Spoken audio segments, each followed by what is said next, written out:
Hey guys, it's Melissa here from melissaoatman.com.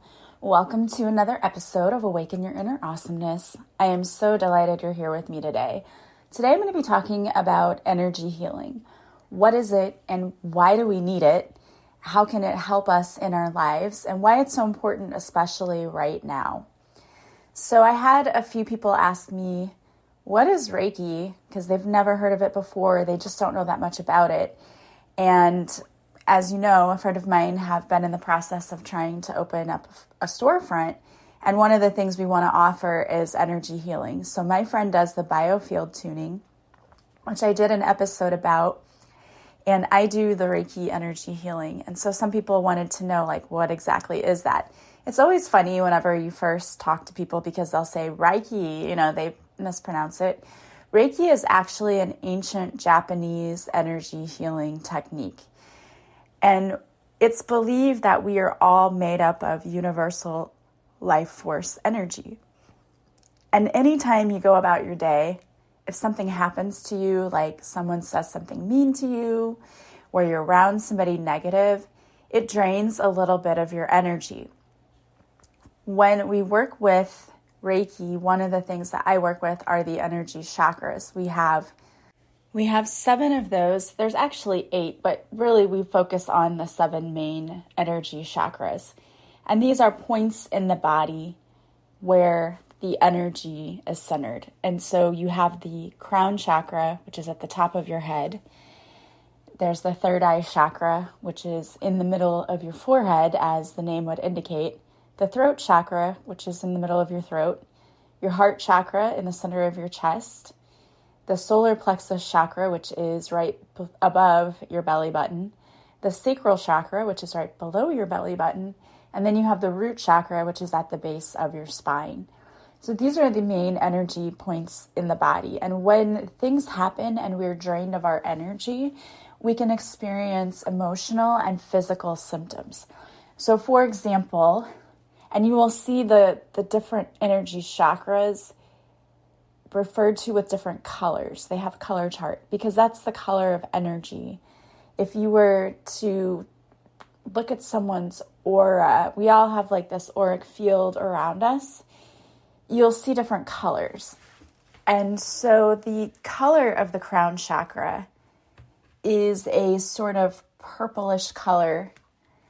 And if you have a blocked crown chakra, because the crown chakra represents the state of higher consciousness within us and our divine connection.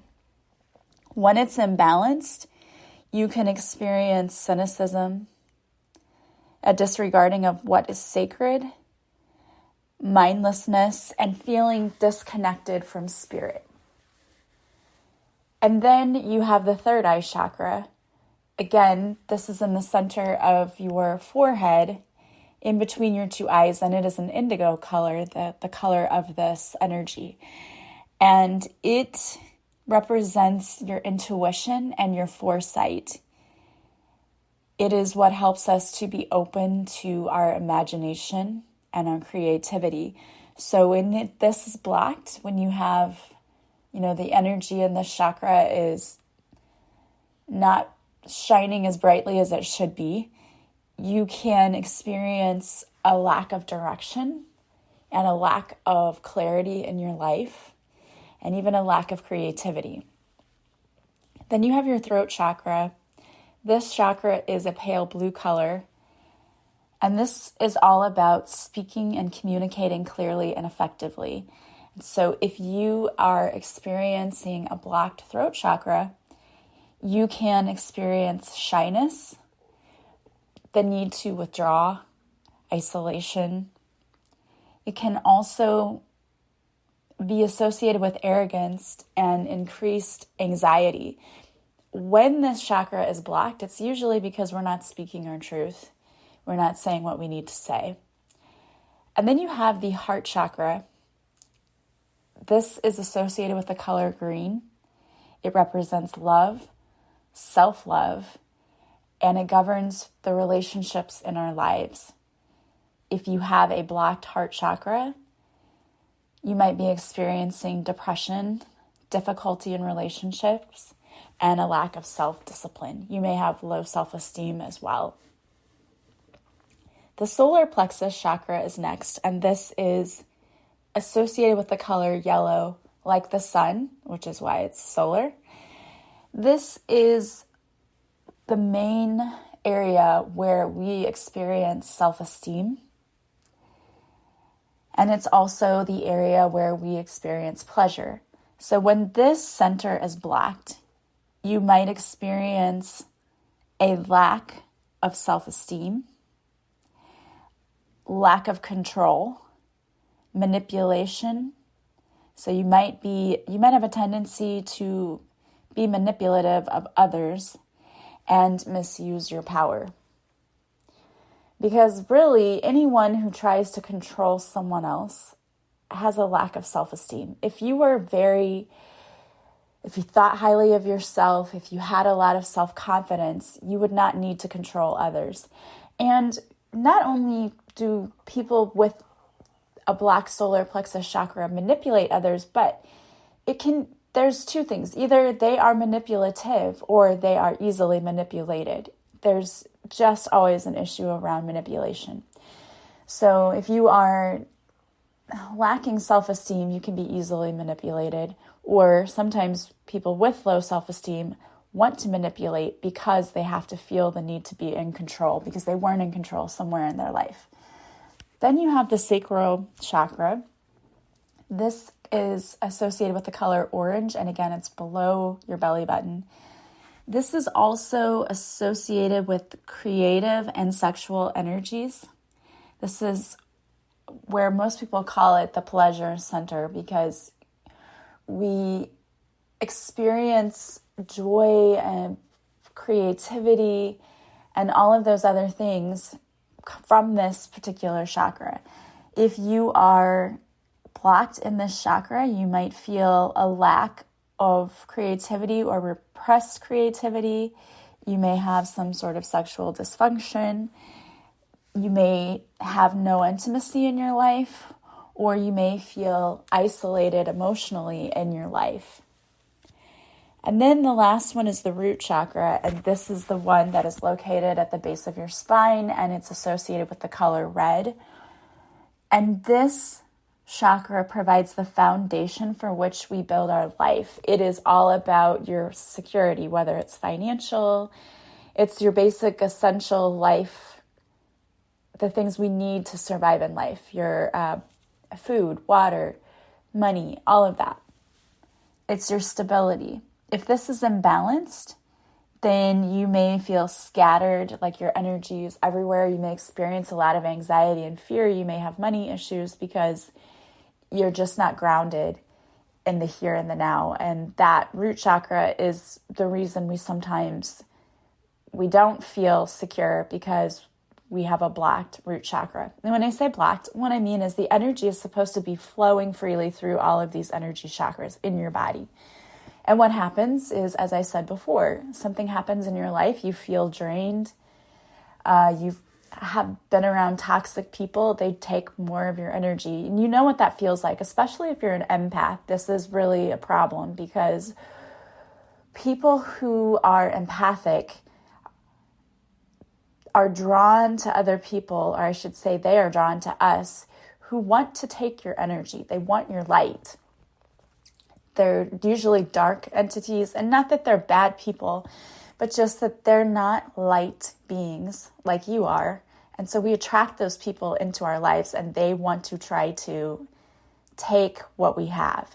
So they drain our energy, and we have to then restore that energy. So what Reiki does is what I do when I work is I draw these symbols on my hands, and each symbol means something different.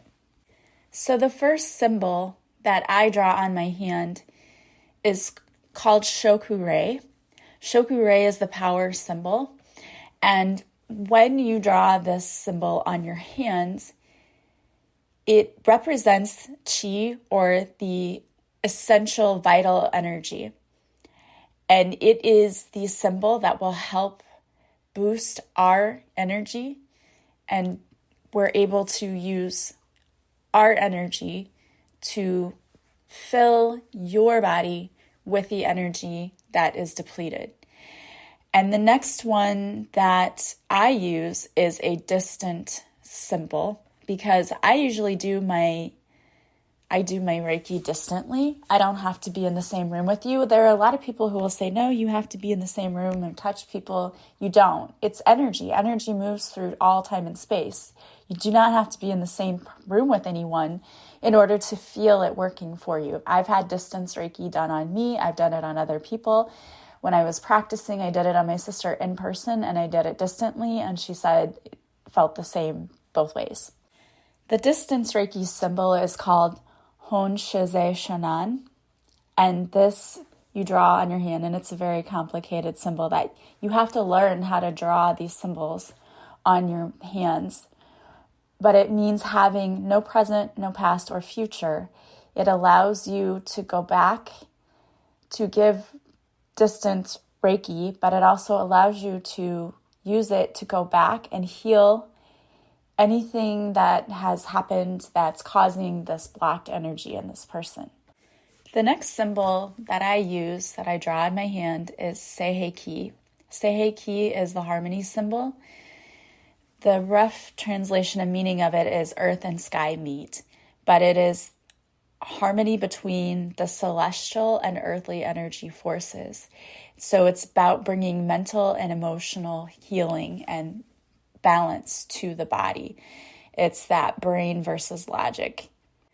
The next symbol that I usually draw is hearth. Hearth is the symbol known as unconditional love. It's used to create balance, love, truth, harmony, and beauty.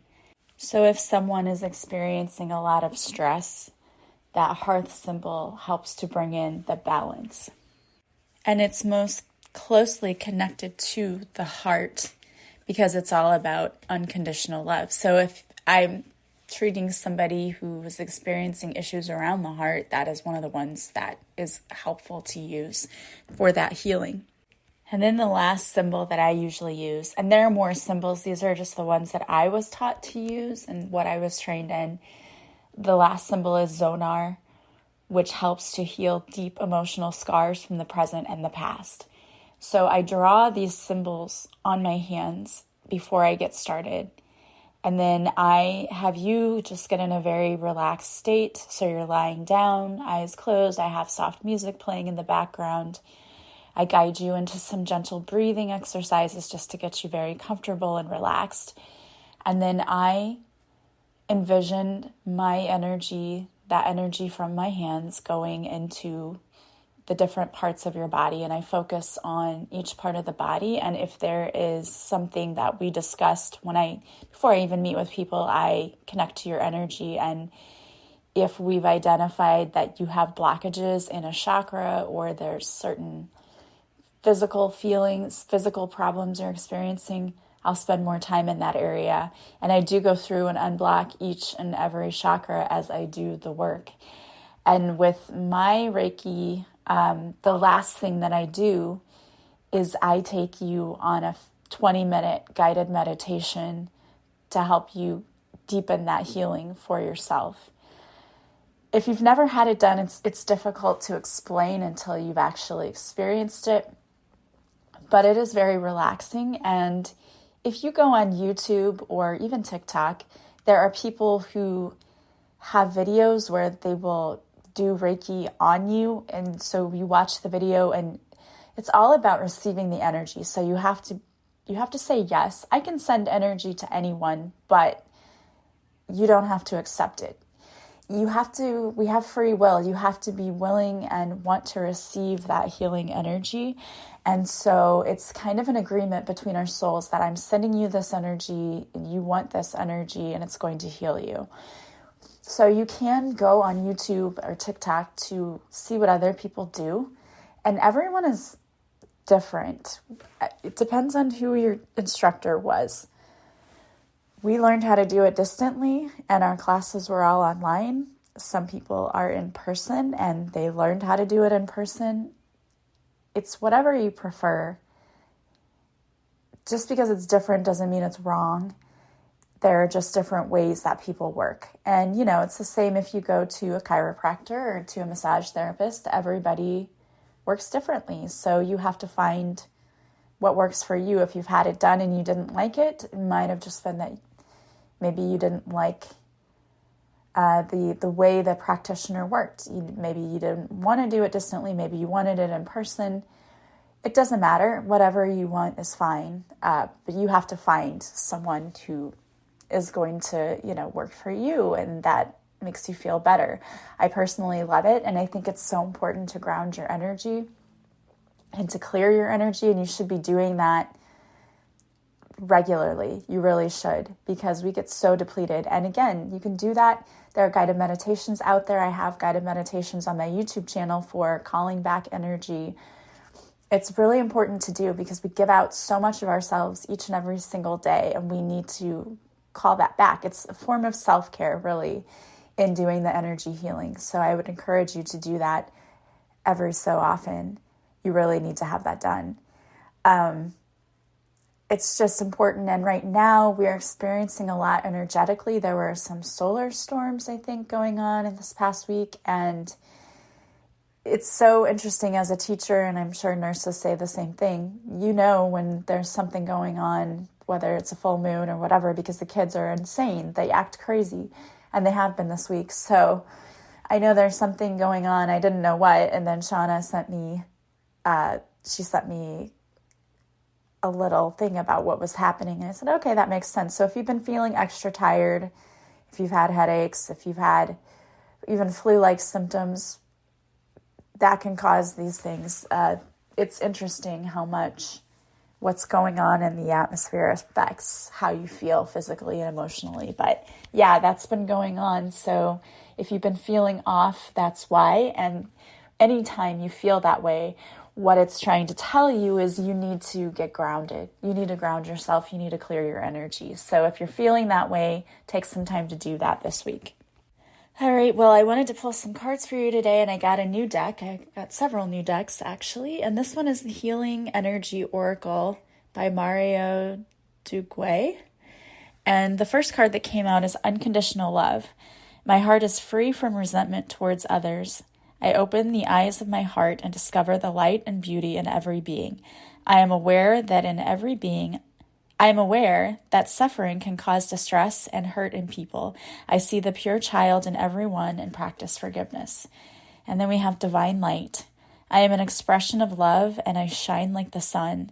My inner light is my strength and my treasure. My intuition guides me to discover the wonder and goodness of who I am. I love that.